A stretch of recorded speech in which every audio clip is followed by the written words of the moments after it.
கேள்வி எழுப்பினா, இப்போ அம்பேத்கர் அல்ல, அமித்ஷாவை நீங்கள் கேள்வி எழுப்பினால் உங்களை அடிப்போம், நொறுக்குவோம், உதைப்போம் அப்படின்றதா அவங்க மொழி.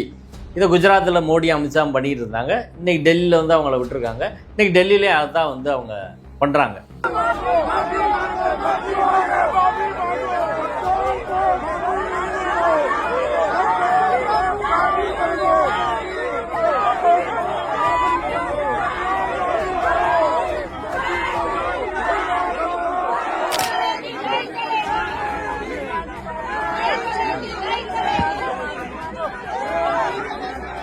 ராகுல் காந்தி மிரட்டப்பட்டாருன்னு சொல்றது சரியா? அவரே இன்னைக்கு பிரஸ் மீட் சொல்லியிருக்காரு. ஆமாம், ஓப்பனில் தானங்க இதெல்லாம் நடக்குது.